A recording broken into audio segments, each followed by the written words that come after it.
Hi everybody, Zach here for another episode of our flagship program, The Spidey-Dude Experience. This episode is brought to you by our loyal patrons over at patreon.com/SPIDEY-DUDE Network. Pledge today and get both early access to content on the main channel, as well as entirely exclusive content, like brand new shows and commentaries for old Spidey stuff, including commentaries for the MTV series, for example, as well as the video editions for Voices from the Eyrie Gargoyles Podcast. And our Patreon first show focused on the Krakoan era of X-Men. We also want to encourage you to check out our other programs that are all available on Audio Edition. These are all over on Spidey-Dude.com, and they're available on your favorite podcasting app. Shows like Clone Saga Chronicles, the show that started this entire network, Spectacular Radio, Spectacular Sal Buscema era podcast, Amazing Spider-Man Classics, the Slot Symposium, and the sister program on this channel, Make Mine Mayday.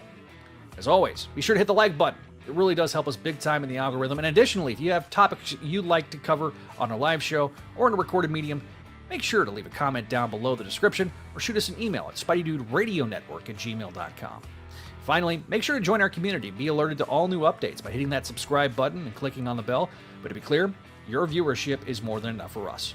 And if you want to hang out with us off YouTube, you can always go to our Discord, where we have all sorts of fun stuff, or you can join us on our social medias and follow us there. All the links are down in the description below. As always, we want to be making some references to visual aids and or live comments. If you're an audio listener, pay that no mind, but leave that 5-star review for us. Any and all feedback we will read on future episodes. Thank you, and without further ado, let's get rolling with this episode of the Spidey-Dude Experience.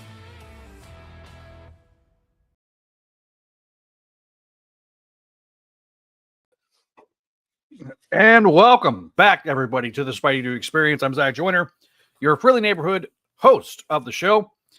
And this episode, we're going to be talking about the final issue of Spectacular Spider-Men, at least for now, before they inevitably relaunch it in 5 years. As always, I am joined on these episodes by the spectacular Adam himself. Hello, Adam. Hey, I figured I should bring it back for the last episode. And, excuse me, we've also got the host of the Voices from the Eyrie with a brand new episode as of this live recording right now, Greg Bishansky. Greg. Zach, co-host. Why can't you ever get it right? I can't ever get it right. I'm now choking on my burger. It's fine. This is why you don't eat and podcast at the same time. Yep. This is why I'm a professional, everybody. But yeah, yes, no. The co-host of Voices from the Eyrie. As I try. Adam remembered with his lovely write-up of the interview. Yes, he did, because he edited my write-up. Yeah, heavily edited that. Thanks. Buddy. The thing was, I was trying to rewrite it to. I didn't edit it that much at first. I was kind of like rewriting it, trying to make it flow a little better, and then I was like, I'm just gonna condense it and get the meat of it, and I think it worked out pretty well. Thank you. And two things, like Zach said, there is a new episode of Voices from the Eyrie. It just went up several minutes ago, about an hour ago, and also rest in peace to Mr. One sec. I'm blanking on his name. Okay. Mr. Joe Don Baker, who played the title character in Mitchell, and he got so angry at the MST3K, Mystery Science Theater 3000 crew for working their magic on that movie that he threatened to beat the shit out of them if he ever met them. So in honor of that, go watch the MST3K version of Mitchell. And here I am just trying to introduce Ashley. And Ashley! Welcome back, Ashley. It's fine. I'm just here. It's okay. I was like, here we go. I'll just chill. And yes, Adam did heavily edit. I will attest to that. So yeah, there's also a lovely, lively debate about the title. And the guy that's not here that should claim credit for the title of the YouTube video is Neil. So I think that was the best. Are you one. saying that Neil did not show up for his own military junta? Apparently not. So yeah, this is the it's the disembodied voice of Ashley. She doesn't want to be on camera tonight, guys. Just leave her alone. So she nobody cares at all, literally. Do any of you care? No, you don't. Okay. And if you do, no, you don't.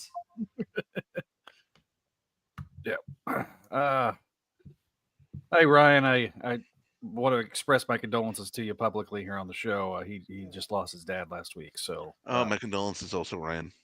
So, but yes, we have the ghost of Ashley.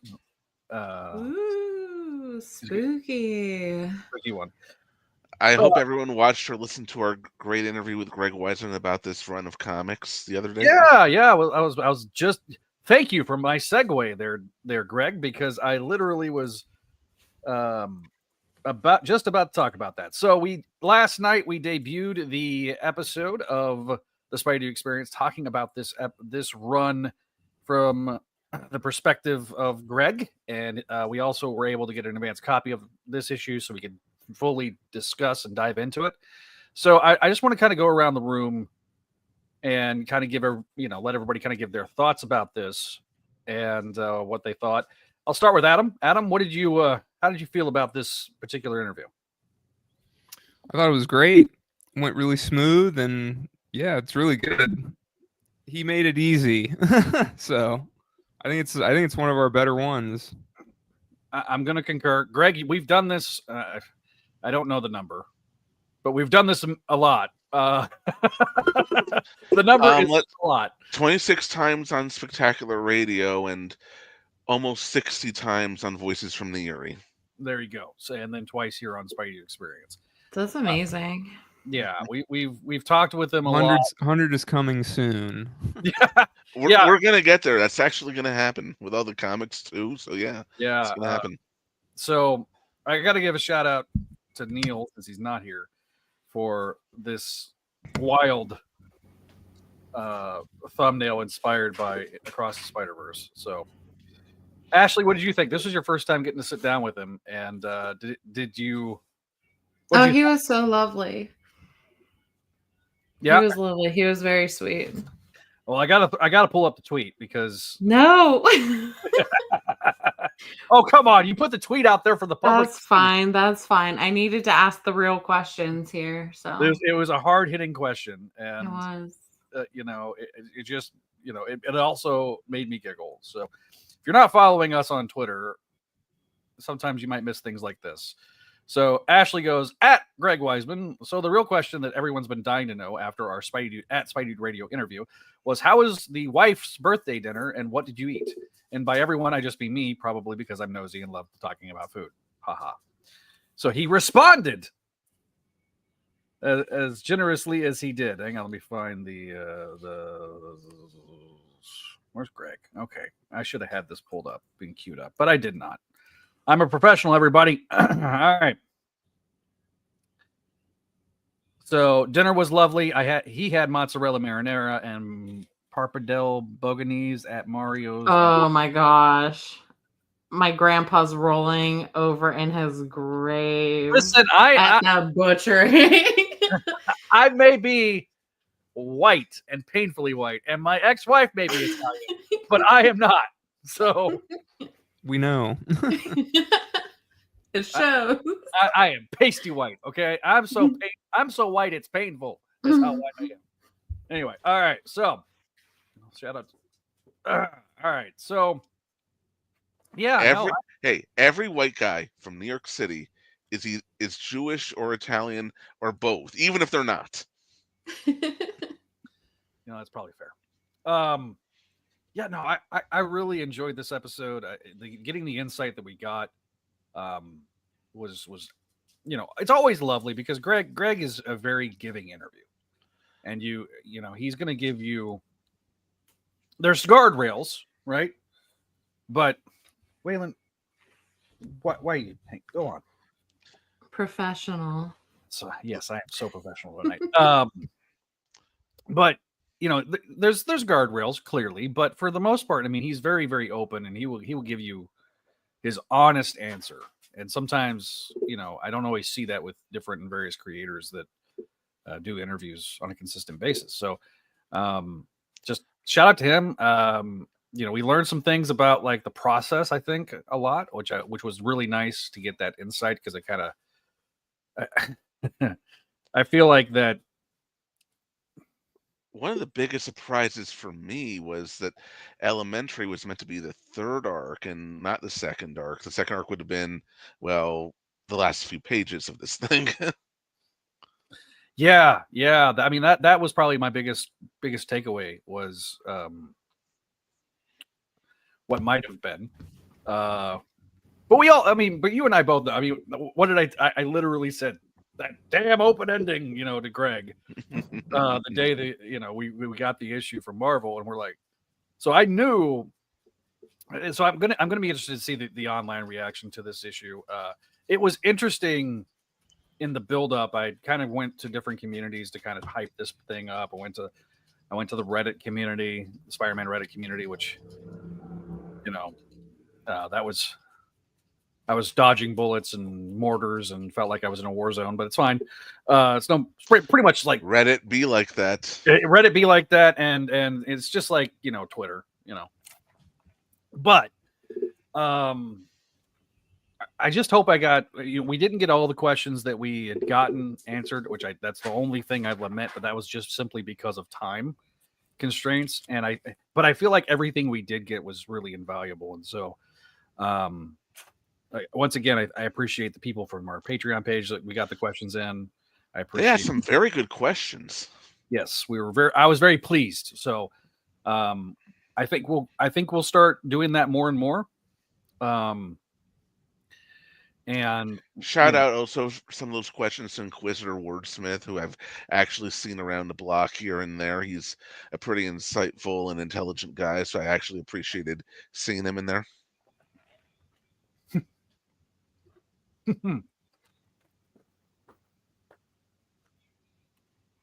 Tell me what you mean to me.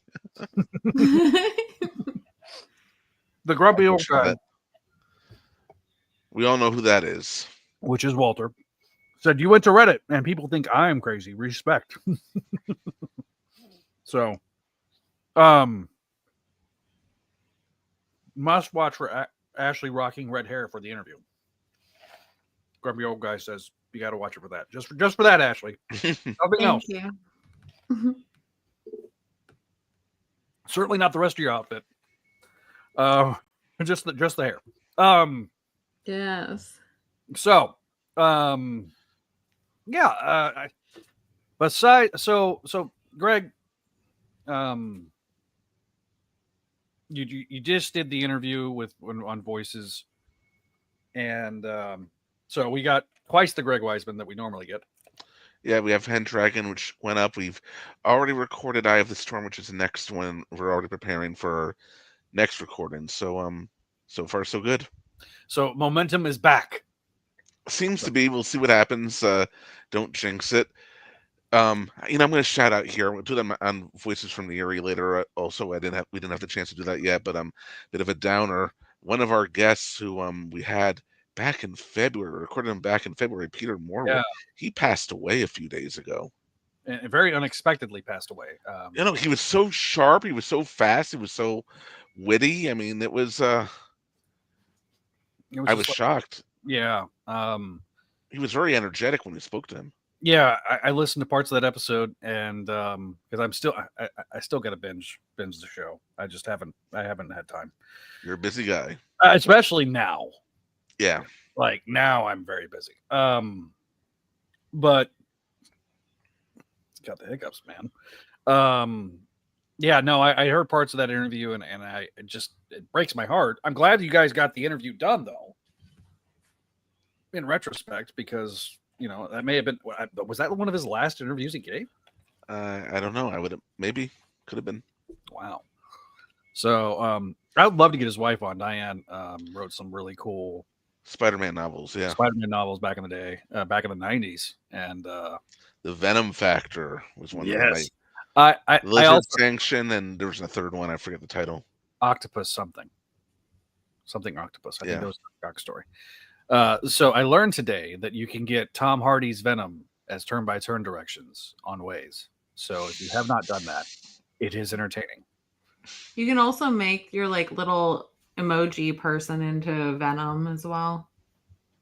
There you go. Which mine is because I love Venom. So We are Eddie. Come on, Eddie. Turn left for snacks. Yeah, so we do have I don't have the finished audio thumbnail, but we will have the audio edition of the Greg Wiesman interview out next week. That is the plan. Because Neil is doing a special audio thumbnail for it, and it's hilarious. I'll just say that's also a good one, yeah. Yeah, I got to give a shout out to the again. I just love I love the chaos that is this particular thumbnail. We got Shashan, we got Ms. Marvel, we got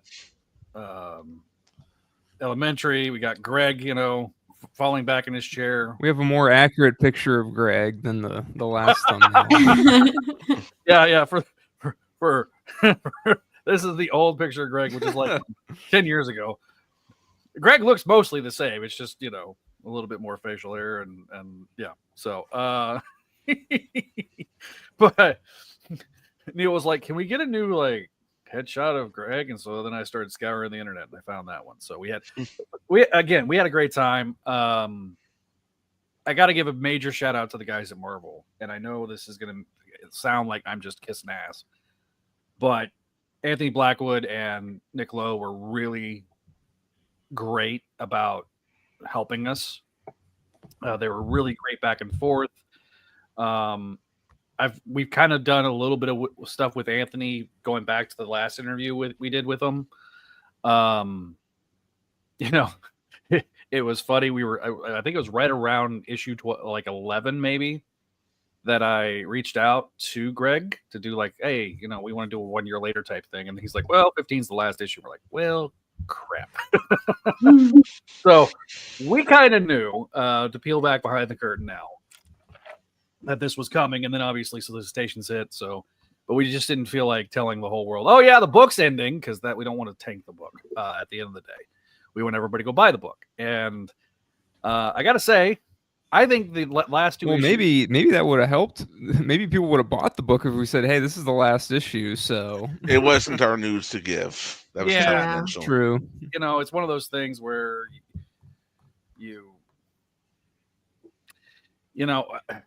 there's a rather infamous story in our circles that of an issue that was reviewed way too early, and we don't want to upset the PR guys at Marvel, because when they do reach out to smaller creators like us and they do help us, or we reach out to them rather, we always got to try to maintain that relationship. And I'd love to get Nick Lowe on. I know that a lot of the fans are going to be gnashing of teeth because of that, but I would like to just kind of just let him have a forum where he can be a bit of himself, maybe, and have an opportunity to, maybe address a couple of some fans' grievances and not have to do it over a letters page or anything like that. I actually really enjoyed hearing the process of working with him and what that was like, and how involved Nick Lowe actually is in everything. I mean, I think that's awesome. I think that part of it, of the interview, to me, there's several different takeaways that I can take away, but that is one of them that I feel like that definitely we want to amplify, because I think there's been this big misnomer about Nick Lowe not doing his job, or the fans assuming he's not doing his job. He's working hard behind the scenes, and that was always true. Two things can be true at once. Mm-hmm. He can work his butt off, and you don't have to like the work. No. And so, and another thing to keep in mind is Nick Lowe. He's the editor of the Spider books. He answers to people too, so a lot of the things that you don't particularly like aren't necessarily his idea. They come from editorial above him. They come from marketing. They come from the merchandising department. So it's, I'll be honest. I mean, I know it's easy to villainize him. I do not envy his position. No, I don't either. And the thing is too, and I think that we commonly kind of just forget, because we assume that Marvel has basically been, the comic side has been operating on autopilot since the Disney acquisition. But kind of even talking with our good friend Josh Bertone, he's been doing stuff, writing for DC Comics Online for 6-7 years now, and he's seen all the different changes at Warner and the mergers and demergers and the new mergers, and so when you have these giant corporate behemoths, yes, some of those departments do operate on their own, but right now they're the idea factory for the movies, and so I think the pressure is much higher for Spider-Man and every other Marvel property right now to produce content that can be either tweaked and adapted for film or TV. And so I think the pressure is it's an entirely different environment. This isn't Stan Lee and the bullpen of the 60s anymore, and it hasn't been that way for a long time. It's not even the bullpen of the 80s or the 90s. I mean, it's even the early Quesada era, it's a completely different world. And so I think that kind of that shook me in a good way, I think. And I'm going to, try to approach my analysis of these books, not that I've been unfair, but that I can be a little more full of a little more insight. Yeah. Yeah. And try to be a little more insightful and a little more thoughtful in how I approach it too.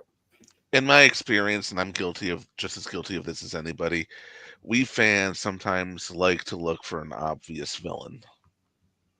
And for many years, and it was Joe Quesada. And let's be honest, Joe Quesada was probably also following directives from above him. He answered to people too, but he also seemed more than happy to cast himself in that position.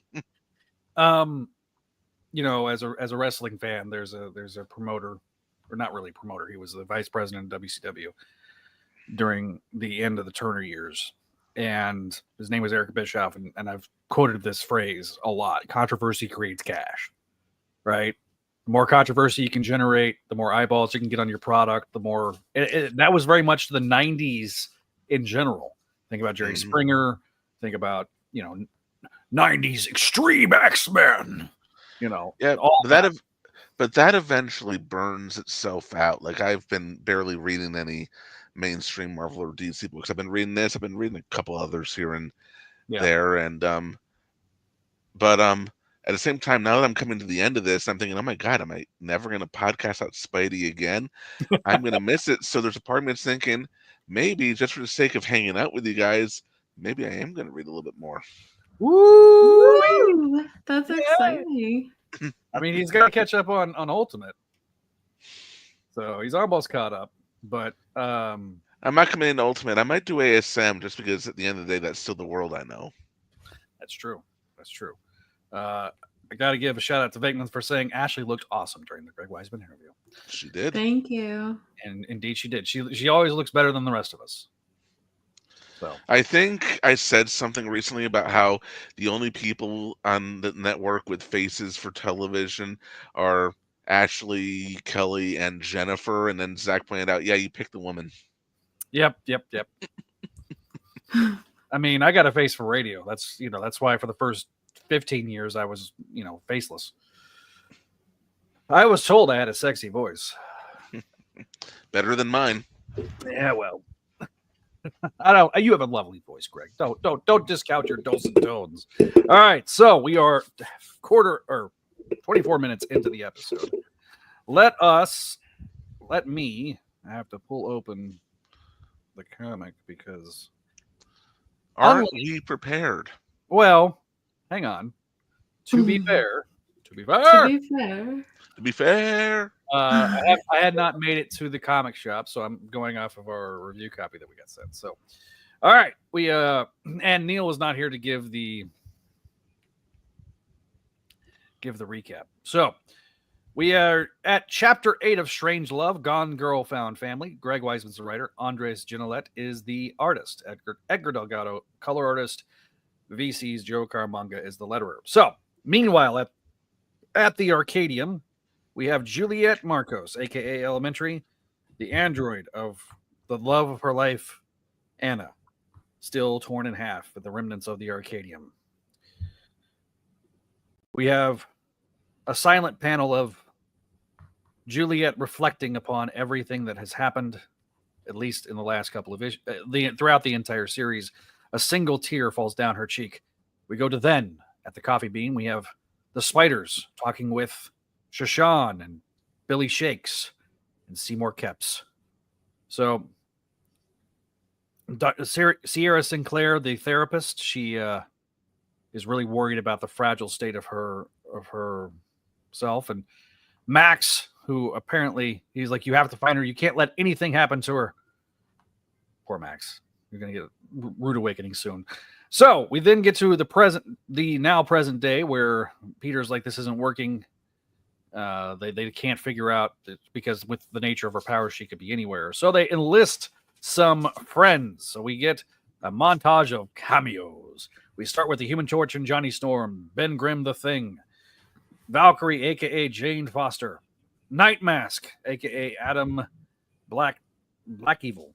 Wow, okay. We get the Vermin clones, Cindy Moon, Miguel Fuentes, Billy Connors, Shift, which is Ashley's favorite, Miles' clone, the Jackal clones, Lee Jonas, Grace Jonas, Kirk Connors and Martha Connors, Ms. Marvel, Viv Vision and Starling, Squirrel Girl with Tippy Toe the Squirrel. We get Junebug, Water Pixie, Evening Shade, Cobweb, the Spectacular Spider Sprite, and Jade Jackson and Ario. So we also get Tiny, Sally Averill. So that's a big Untold Tales reference. Imani Green, Tri Chen, Krista Brown, Cedric Harrison, Trey West, Shabi Sebens, and Carly Cooper, even with David Aline and Sophie Cuckoo, which one of the Cuckoos from X-Men. So, like I say, a smorgasbord of cameos in this particular montage of characters. We get to back at the Coffee Bean. We learn that Max is in love with her, but he gets told, dude, she's gay. It's like, bro. And he's like, go ahead. Can I just say I appreciate the emotional maturity of a lot of the characters in this? I really appreciate it. Yeah, that's true. So they get a summons, and they're at the spiders end up at the docks. Turns out they've summoned Maury Bench, aka the Hydra Man. He's like, well, I kind of mind melded with the kid, and so they figure out that she is in fact at the Arcadium. They go back to where it all began, kind of giving that little level of symmetry, and they finally they see that she's there, and then they're like, wait, we should change into our civilian guises. So Peter and Miles show up, and they start talking with her, and she said, that she really needed some time to think, that she doesn't know that Anna will ever feel the same way about her, but maybe there is someone else for her, and maybe in the meantime she can do some good as Elementary. So Peter then makes the daddest joke of dad jokes, which is the deal that she lights up the room because she's in her fire form. And we then cut to the loose ends at the Coffee Bean.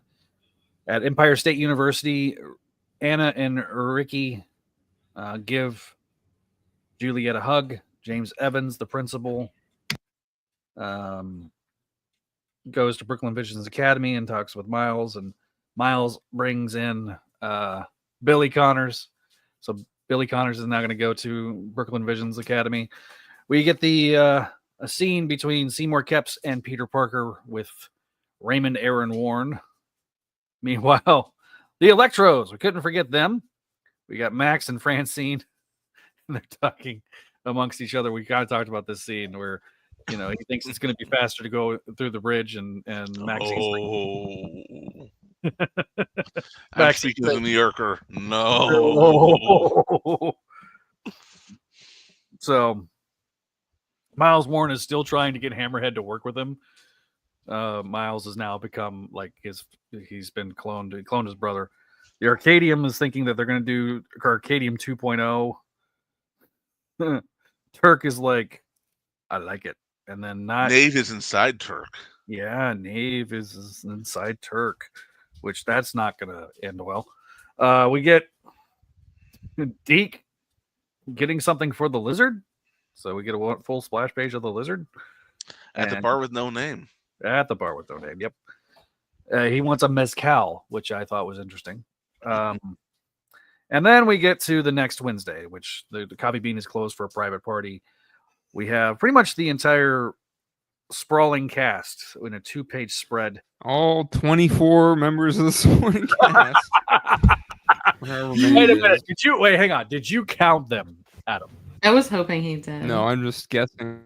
Okay, I'll count it right now. I was just guessing. All right. Start counting there, Adam, while I wrap this up. So he won't be done till the end of the show, so it's gonna be a minute. There's a lot of supporting cast. Turns out Libra shows up, and then they just blip to an alien dimension.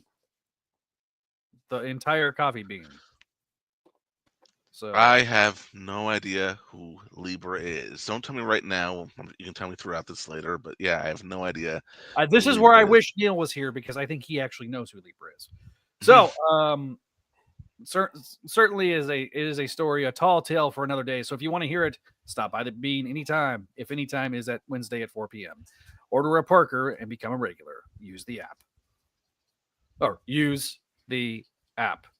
You won't regret it. It's perfectly safe. Nothing acrobatic about it at all. And never the end. Mm-hmm. I never use an app to order food. I just don't. I'm an old soul myself.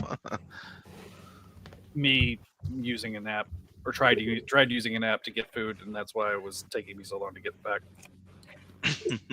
Because it did not work.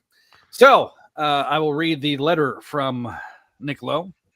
It says, "Woeful webheads, it is with a heavy heart that we bid adieu to this wonderful series. The idea came up to do a series starring our 2 leading Spider-Men, and we jumped at the chance. We knew we needed someone who could dig into the Miles and Peters voices, and thinking of Greg Wiesman unlocked the whole project. His involvement was why we called it The Spectacular Spider-Man, because of his incredible work Greg did on the Spectacular animated series. He loves that show and loved Greg and the work that he's done on this book. He's not aware of a writer who loves a supporting cast as much as Greg does, but he breathes such life into the Coffee Bean crew. Thank you, Greg, for taking us on the journey. One of his favorite collaborators in his 22 years in this business is Humberto Ramos, so when he agreed to do this book, he knew we would have one for the history books. Humberto is one of the top 10 Spidey artists ever lists, and he's on the top 10 human beings ever list. So he says thank you to Humberto for launching us in such impressive style. And huge thanks to inker extraordinaire Victor Olazaba, who does incredible work and is such a lovely person too. He was sad that when Humberto and Victor left the book, cursing Tom Brevoort under his breath, but they had such luck with Emilio Lasso and Andres Genolet coming on board. They are such different artists, but they are both such care with their work and storytelling. They kept us on track, and Nick is super grateful to them. Edgar Delgado was the visual backbone of this book, coloring every issue, making sure that it still felt spectacular. Edgar is such a dream to work with, doing excellent work in good time. He's gotten us through some tight spots, but you'd never know how fast he moved at times since he's so darned good. Another great piece of consistency in this book is Joe Caramanga. We get to work with Joe a lot, and that is a fact that all of us in the Spider office feel so fortunate about. Joe is so awesome, always stretching his skills. And lastly, he wanted to thank us, the Spectacular fans. He's very grateful we came along for the ride, and hope that we liked it as much as they did making it. Keep flipping. Nick Lowe, Spider Editor, New York, New York. So, yeah. Thanks, Nick. There's like over 40 characters in that splash page. I am not surprised. I mean, like he's not wrong. I mean, Greg loves having large supporting cast, very large cast. I mean, Young Justice had a very large cast by the end of its 4th season. A huge cast. Spectacular Spider-Man had a huge cast, and I've got Garg Wiki open right now on the canon characters list as of the most recent comic book. With all 65 episodes of the show and all the comics, we have a cast of 426 named characters. 246. 426. Excuse me, my dyslexia kicked in that I didn't realize I had. 426. Jesus. Craig. Good God, man. That's world building. That's world building. I mean, Yeah. if you watched Game Well, of the thing is, Thrones, only like half of the characters on the splash page were really like had a lot of stuff to do. I would say like some of them are guest stars and cameos and things like that. Like there's probably about half of them were actually like had prominent roles. It's funny because I feel like this is the closest that we've ever gotten Greg to be able to do a true like series finale. You know what I mean? Like even though like he had that Sort of. I mean, it's still open ended. yeah. Well, but he's always going to do that. He's always going to do an open-ended finale. Well, Always. especially after the I'm fine lessons with he's, that. You never know. He might one day get to revisit these characters. It may not even be Spectacular Spider-Man, but hey, brought characters over from Starman and Night Mask. Who knows what'll happen in the future? I mean, he clearly still has a professional relationship with Marvel. He mentioned that Fantastic Four story he's doing, not to mention that the Gargoyles Fantastic Four crossovers that are coming later this year.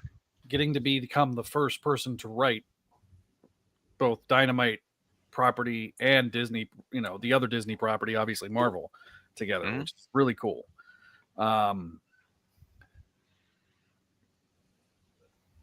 Shut up, Walter. What do you say? He said Zach doesn't only read backwards. Read backwards. He speaks backwards. That is talent, people. You are making this too easy for me, Zach. Screw you, grumpy guy. Grumpy old guy. Excuse me. You have a face like a rose, like in color, deep red. Just speak. Damn, make it Ritter there, grumpy old man. So, hang on. I was trying to pull the covers up because there was two covers. I've got the Bagley cover.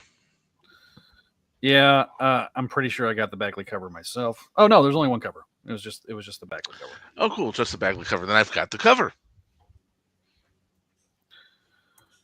So, I got to also comment about the turnaround. We recorded the interview Tuesday, and I got it out, Wednesday. a little later than I wanted to Wednesday, but that was because I was waiting on the graphic, and then we were arguing about the title of the episode. It wasn't an arguing situation. It was strong debating. And then I asked everybody and their parents This is important. for the name. We had to listen. We're trying to get, as much eyeballs on this thing as possible. So that's Some of them were way too intricate and like, Very. But I think we picked the best one. Yeah, I think the compromise between the two, because the Twitter and Facebook versions were one, and then this one. Oh, that's a good cover. You know what? I actually don't dislike this cover. At first, I was like, "Who is that It's in good. the corner?" And then I realized it was Shift, and then I felt bad. Yeah, he's. I've always been a fan of Mark Bagley's art. I mean, fun stories. Apparently, doing a cover for the Demona miniseries. I used to say, if I ever see him at a con, I'm going to commission him to draw her. Now I don't have to. There you go. You can just have him sign that cover. I'm sure he's expensive. It depends. Autographs it's not too bad. But if you commission a piece of artwork from them, Yeah, it can get very expensive. yeah. But anyway, the issue. Yeah, so let's talk about the issue itself. I'm going to start with Greg, because I started with Adam last time. All right. I really enjoyed it. I'd probably give it a B. There's a part of me that wonders if this is written in a way that he was already told this is the last issue, and if it would have been approached differently if he hadn't been told it was the last issue, because not that I mind all hands on deck. I mean, it's all about trying to save somebody's life, and at the end of the day, isn't that what heroes do, super or otherwise? And isn't that what friends do? Everyone comes together in a crisis. It's a more intimate form of heroism. It's not going out there and saving the world. Like I said earlier, I appreciated all of the emotional maturity, because a different writer might have, example, like you mentioned Max being in love with Juliet, only to be told, she's she's gay. A different writer might be, oh, I'm going to milk that for drama or this or that, or have these misunderstandings, or characters say things in the heat of the moment and then forgive each other. And it turned out that Juliet just needed some space, needed to think. She wasn't really, I mean, in actual danger, but sweet of everyone to care, because there was good reason to think that. So I appreciated all the emotional maturity there. And let's be honest, a medium where you don't often see it. Yeah, I agree with that. What I liked about this issue is that it really does tie the series up in a pretty decent bow. I know that the final 2 pages are basically the further adventures of the Spider-Man. Yeah, but that's fine. The adventure continues. That's fine, yeah, that's fine. Yeah, exactly. The adventure continues. Yeah, I mean, you could have gone really, really sappy, because at the end of the day, the truth is that these characters are still going to exist in off-panel land, right? Until somebody decides to pick up this concept and run with it again. And who knows? That might happen sooner than we think, or might not happen ever. But we don't know. I mean, someone if someone picks up Elementary, I'm not going to be surprised. If someone doesn't pick her up, I'm not going to be surprised either, because that's usually the way it is with newer characters in Marvel and DC. Yeah.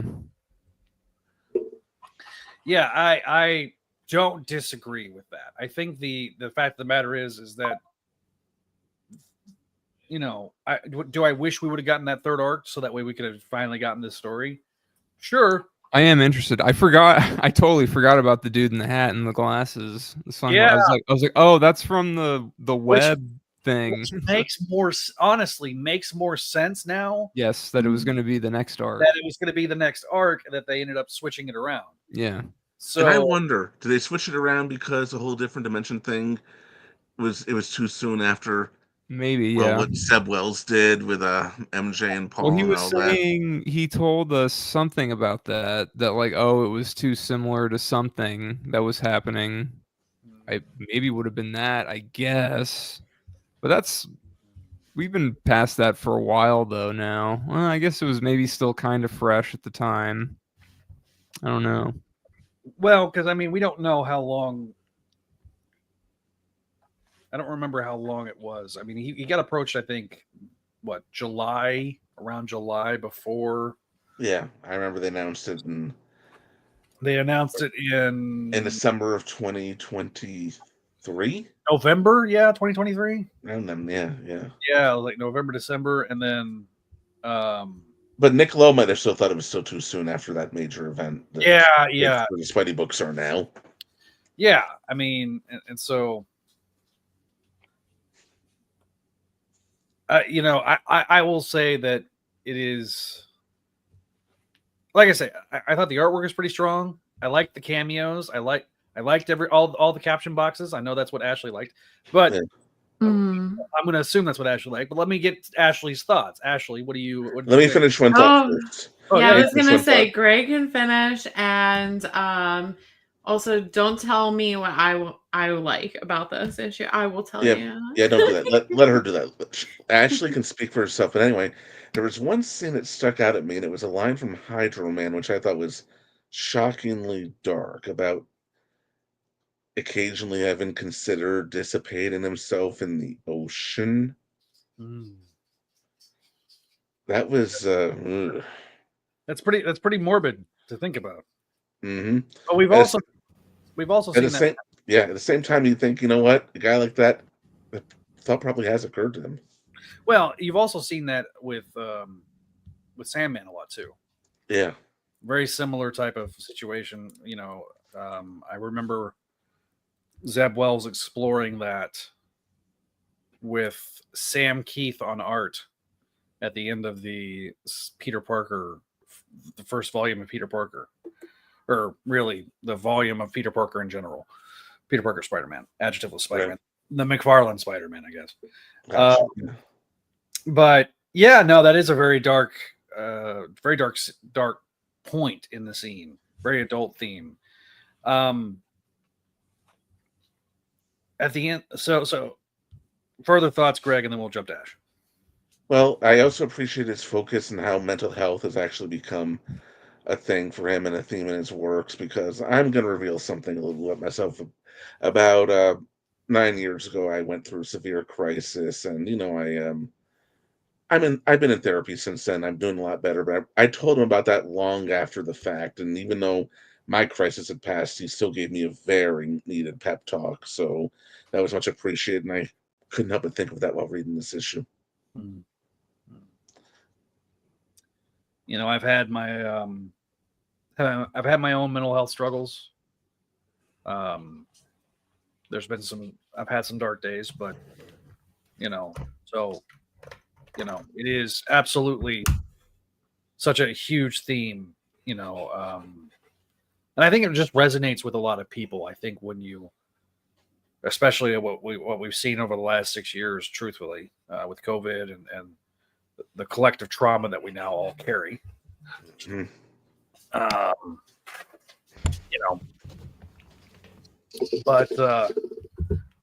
But yeah. Ashley, your thoughts, my dear. Please. Oh, were we not turning this into the coffee bean therapy session today? Or we still might, but no, take it. I was gonna say the night is still young. No, I actually am a little bit sad now, like with this coming to an end, and I did not think I was going to be that person. I disliked this in the beginning.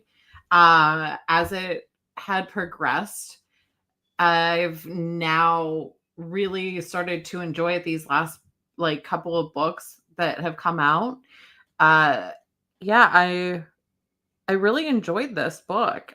I did like all the cameos and all that stuff that were in this one, with Valkyrie and Fantastic Four and all of that stuff. But yeah, I am hoping maybe in the future Elementary is going to get maybe a spin-off or something down the road so that we can see more into that, because I really did enjoy the progression of this now. So I think it'd be interesting to go, I didn't get all the way through the series, but I started rereading it. So seeing some of the pieces and hints and how they came back together, that's something I've always appreciated about Greg's work.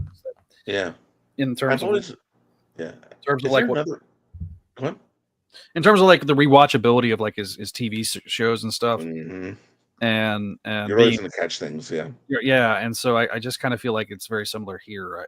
I think down the road, I think people that have not, maybe they dropped the book after issue 3 because MJ. There was a lot of that there, and that's one of the reasons I'm glad we discussed that with him the other day. So yeah, and you know what? I think I got some. I think I got some editing up my sleeve, because I'm going to pull the part in issue 8 where Peter talks about it.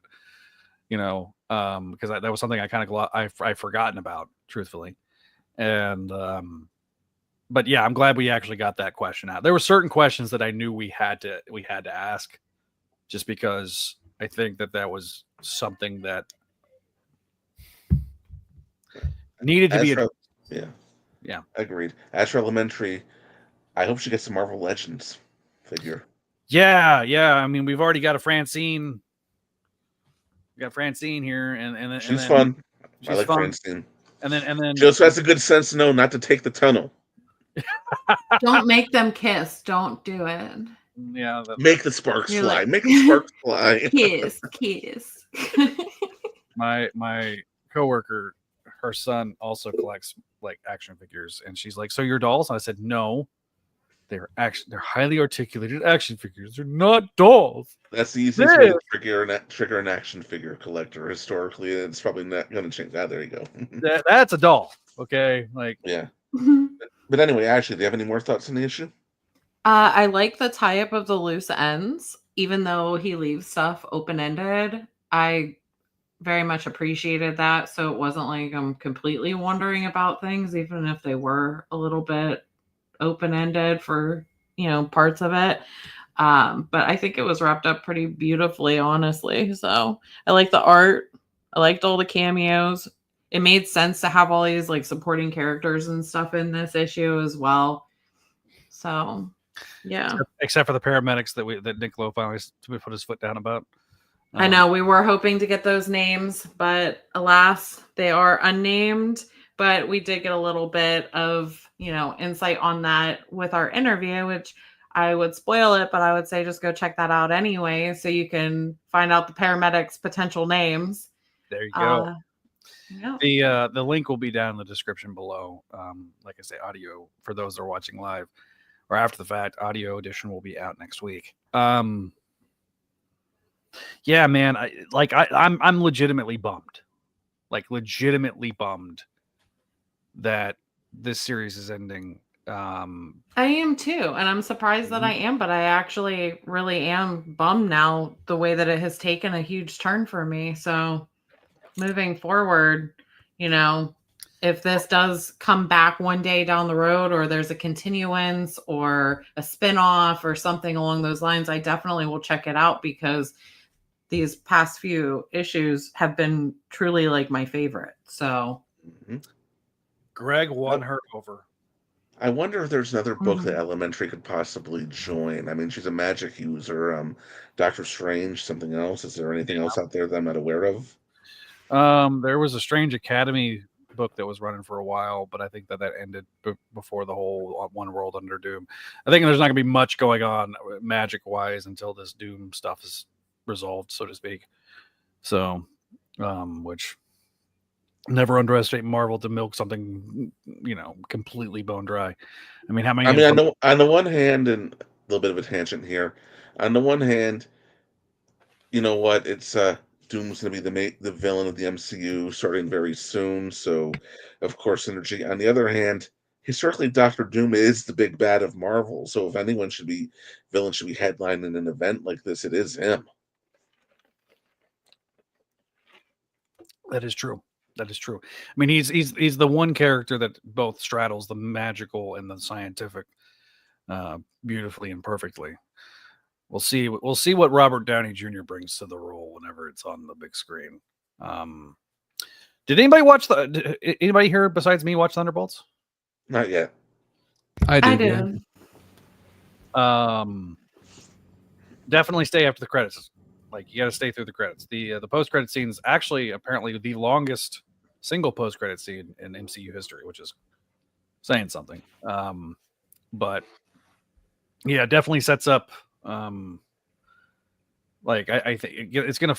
Things are starting to flow nicely into each other, and I thought it was a really good way to end Phase 5.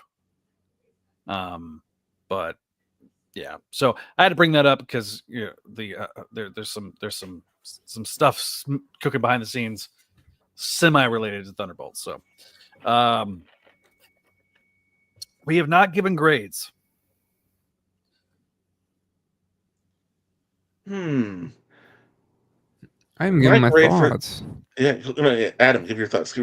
Zach, they're pretty brief anyway. I think it wrapped up pretty well. I appreciate that it was actually a pretty low key ending. It wasn't a huge high stakes thing. It was, I guess, high personal stakes, but it was, a very human kind of ending.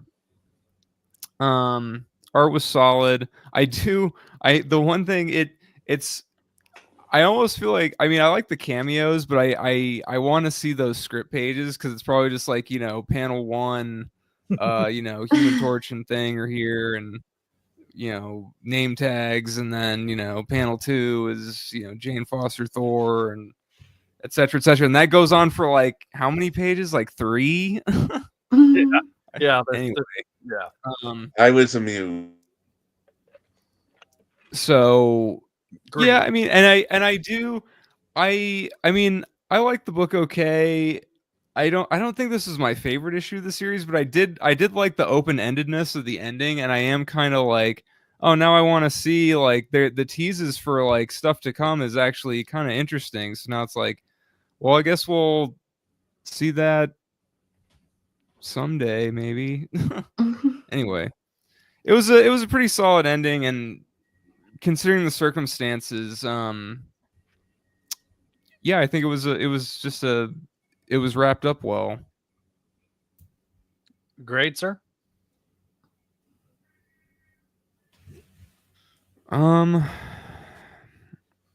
I'll give it a B. All right, grade of a B. Adam's grade's a B. Greg, your grade, my friend. My usual A minus. Wasn't perfect, but nothing is, but really strong. Probably the best way they could finish the book under the circumstances that they were working under also. Yep. Mhm. Let's see. We got Greg's I'm grade. not trying to sweat what could have been there, but I do have another thought before Ashley gives her Sure. grade. And I've been lurking. Definitely. I've been lurking around and seen some thoughts of this book, or about some of the more vocal people who were disappointed in it. Seemed to be the whole. It should have been about Peter and Miles coming together to fight threats too big for them to handle alone. And I'm thinking, like the Avengers, because that's why the Avengers originally came together. There are times I wonder if some people, because usually when you get a team up book at Marvel or DC, that's usually what it is. This was really about the human element of all of it more than the super heroics of all of it. And I wonder if that was what some people had trouble with. It's almost as if it was more about the men than the spider. And actually, I do want to. That reminds me. I wanted to say I do appreciate that we had like a different Spider-Man book than just Amazing. I think that was refreshing to have something else instead of, because we have Amazing twice a month, and it's like I feel like people are just getting burned out on that. So if anything, it was good to have this other title with another writer giving their own voice, their own different thing to these characters, so so that there was the option. Yeah, I agree with that. I agree with that a lot. Mm-hmm. Ashley, what's your grade?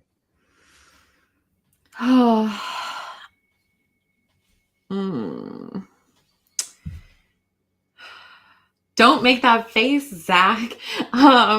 Because I think I'm just gonna give it an A. Hey! She gave it a higher grade than I did. It's just a flat A. It's just a flat A. I actually, like I said, I really enjoyed this. It just took these last couple of issues, and now I'm a little bit sad to see it go. So this is the highest, and I didn't think we were ever gonna get here, boys and girls. But yeah, it's like a flat A, for me. So He won you over, and then it was over. yeah. I think that deserves a round of applause, ladies and gentlemen.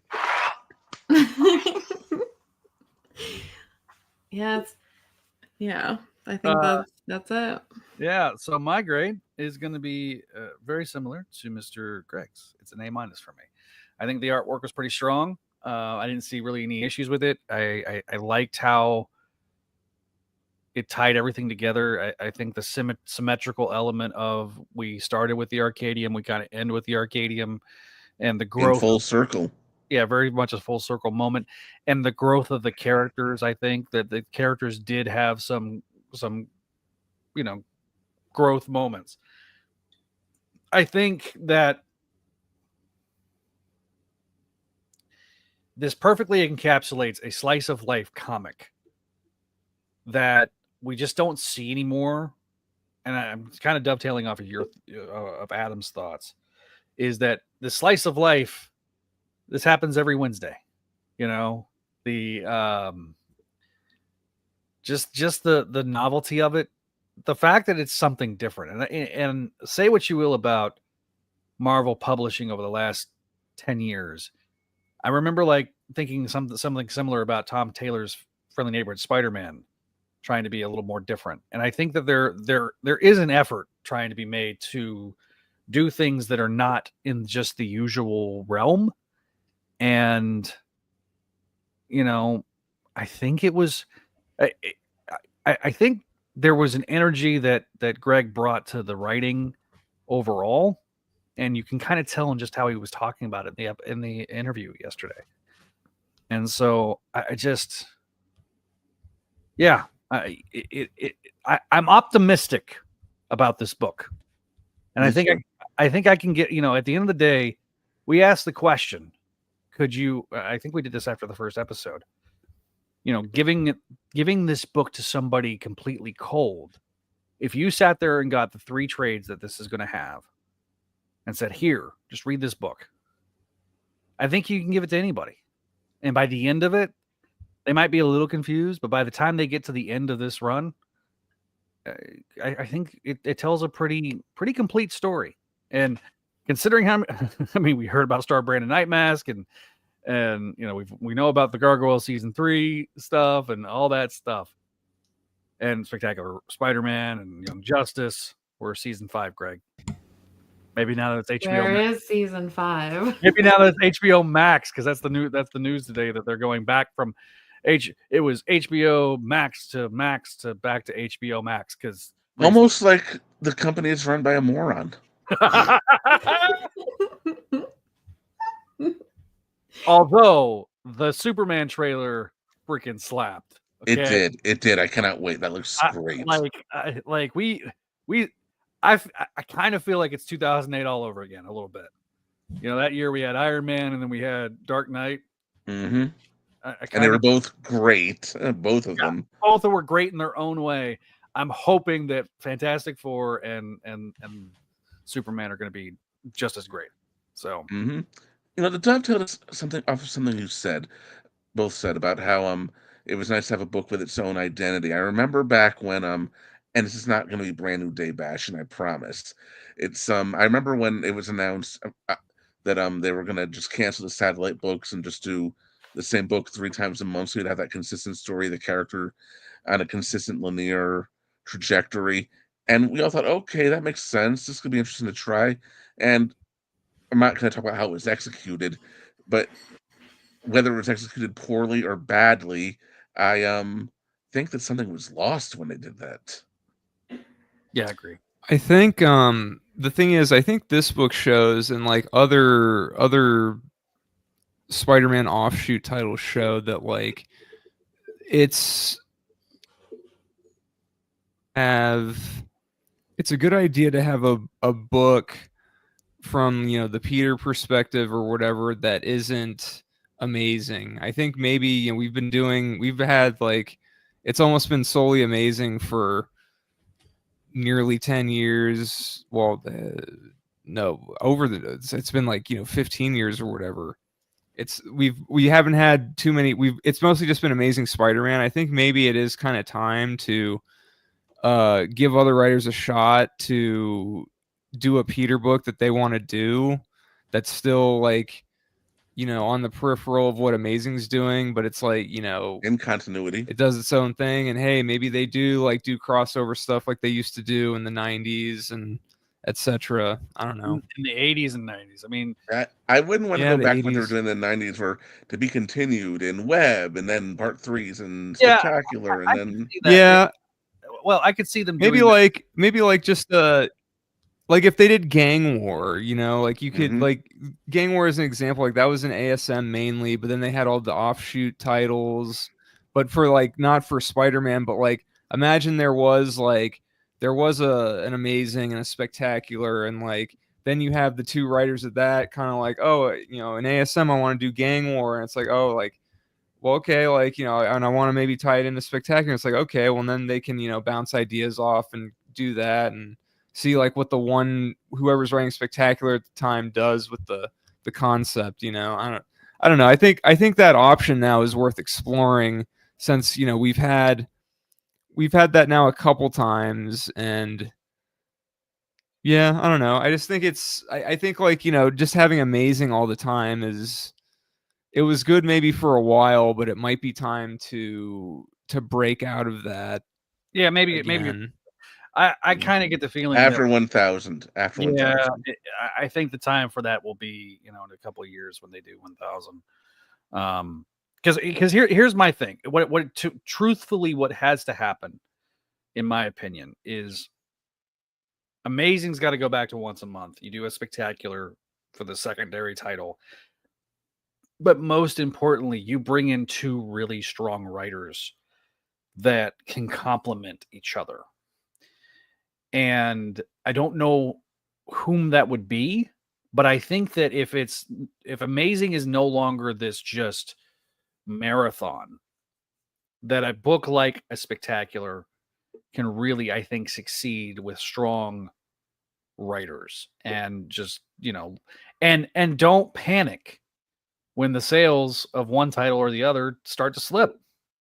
That happens. Yeah. Do you know what era I liked? When you had Straczynski on Amazing, you had Jenkins on Spectacular, and then Peter, and then you had Peter David on Friendly Neighborhood. I liked that too, but I think the third title was kind of unnecessary. Mhm. I think about that now because Peter David, he came on. Jenkins had already left. You had to Roberto Aguirre Sacasa. That was interesting too. You know, And he had Marvel Knights also, which was actually pretty good that's too. actually what you were talking about. It was Marvel Yeah, Knights, Marvel Knights. and The first 12, at least the first 12 were good. yeah, the first 12 really were good. But that's in my opinion, outside of his, I guess I haven't read his creator-owned work, but outside of the creator-owned work, I think that's still Mark Millar's best work. I have read some of Mark Millar's creator-owned work, and I agree with you. His Marvel Knights run was his best work, and let's leave it at that. Well, Ultimates has not aged well. I've heard he writes a good Superman. Okay, his best Marvel work, his best work overall, I still think is Red Sun. Yeah, agreed. I think far and away that's his best work. But yeah, no, I've always enjoyed this title. We have in the comments section from the comfort of his bed, we have Neil giving the book a B-, maybe C+. Right. So, boo to Neil. Let's round it up to B-. For Neil, it's B-. You gave it a B-. That's we are grading it on a curve. That's the one that shows on the screen. That's what it is. Neil, you should have been here to tell me who Libra is. Yeah. We'll do that at the next military junta meeting. I was going to say, I actually asked him just to, reiterate, and it was talked about in the interview just briefly about how he was supposed to be in Starbrand and Night Must Gap, but those series got canceled before the first issue, and then he tried to bring him in here, and then before it could get started again, it was also canceled. So it's just like the universe basically saying, we don't need to know about this character or his story at all. Shut it down. So I think maybe he's onto something and the universe just doesn't want us to know about it. So it basically got Gordon Ramsay where they say, shut it down. Yeah. I watched him show up in some Fantastic Four thing Greg is involved with. And then it's done. Canceled. He'll show up done. They're like, no, we're done. He's the secret big bad of Fantastic Four meets Gargoyles. I'm kidding. I don't know that for sure. So what a hell of a crossover. Yes, the ultimate crossover. All right, so let's read some comments because we are a little over the hour mark here on the show. All right. Thank you everybody for watching us live. You're watching us live. So you can tell that I'm upset about the ending because I'm extra red eating Whataburger. Thank you, Walter. Thanks, Walter. Talking about how professional I am. You can tell by the extra rouge he puts on the show. Neil. Oh no. Libra makes Xanatos on the last page of the crossover ends. Could be Demona. It could be Demona. Yeah, it could be in the Demona comic. Apparently, Mark Millar did start out reading. He started out reading the comic instead of writing it. Writing the Superman Adventures comic. So, thanks for the shout out earlier, Greg. Still need to write the review for the last issue. Hey, like I said, I've been seeing you around for many years now. We may not know each other personally, but I recognize your name. I appreciate you. Idiot sandwich joke. That would be what Ashley does to me all the time. She grabs 2 pieces of bread digitally and puts them side by side on my face and say, "What are you, an idiot sandwich?" So now I'm just going to replace your contact with Tomato Head from Fortnite since that goes good on a sandwich. You set it up. She'll do it too. Y'all don't understand. She's not joking. Does Adam want work together? Adam is going old school. Welcome, brother. You soon will be yelling at the kids to get off the grass. Yeah. Probably. Get off my lawn. You can come sit on my porch, Adam, and yell at the neighbor kids. I'll go pick up newspapers for you to chuck at them. Damn. Just turn the hose on them. That is something that Clint Eastwood would do. Get off my lawn. You know what? He said it in the chat. There is no voicemails tonight, so there is no dulcet tones of Walter. Who left one last time too? Who else left one? Tevye left one, but we haven't seen Tevye in the tonight's episode. So, yeah. So, final thoughts. We'll go around the room. Adam, final thoughts. Yeah. I mean, it was a good run. Not bad. 15 issues. Decent. Go watch the interview. Go watch our season 5 premiere before we continue that next week, because that's our lowest viewed season premiere. So we got to pump those numbers up. Yeah, go watch our stuff, spread the word, join our Patreon, do it all. Support us. Please support us. Yes. We're so close on some milestones. We're bringing you such great content. Exactly. Speaking of the Patreon, got to thank our Patreon subscribers that help us each and every month. We got Allison, Cindy, Casey, Doug, Ed, Eric, Georgia, Greg, Janelle, Jessica, Joyce, Catherine, Kale, Laura Howard, Lump Moose, Master Draman, Phoenician, RJ, Vanessa, and Vicky. And then we have our spectacular patrons, Sarah and Tara, and our VIPs, Vinkman and Walter. And if you're watching us live on YouTube, you see our friendly neighborhood tier. They are up on the screen. We want to thank them. They will get the audio-only shout-outs when the audio edition comes out. And you get great content like Voices from the Eyrie, Gargoyles Podcast. Greg, tell everybody what's just came out and what's to come. We just posted our episode Pendragon, which features a character named Arthur Pendragon. You may have never heard of him. And he may have been king of Britain at some point in the past. We don't know. He may have had a sword and a stone and something along those lines. Merlin. And may have known a wizard. Yeah. With a long beard. A few things. May have slept with his sister too. Oh dear. Okay. Hey. Okay. So anyway, that just went up today, and we have Eye of the Storm recorded, our next episode, and I'm going to be editing that soon, and we're preparing for our next recording, hopefully next week. Ashley, you've got some final thoughts. I do have a final thought. Tomorrow is my daughter's 18th birthday. So I wanted to say happy birthday to Gabby. Oh, happy birthday, Gabby. Yes, she is going to be, I remember when you told me you were pregnant. Mm-hmm. And it seems like it was last week or 3 weeks ago, probably. Yeah. So happy birthday, Gabby. Thank you. Yeah, happy birthday to your baby who's not a baby no more. I plan on waking her up after midnight, so it's okay. We're rapidly approaching that. So you're gonna get like party favors and like air horns and glow sticks, some other stuff to give my kid a heart attack. But yeah, I just wanted to say that before we went off there. Absolutely. And we got happy birthday to your daughter Ashley from Vinkman and the Grumpy Old Guy. Thank you. Yeah.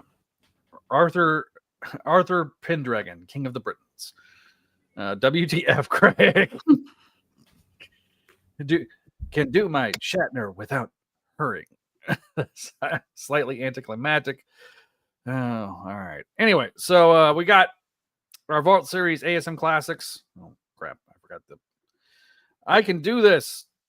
Media comments. There we go. All right. ASM Classics. They've got some in the can. We just got to get them edited and put out to you with Javi and Jack Trujillo.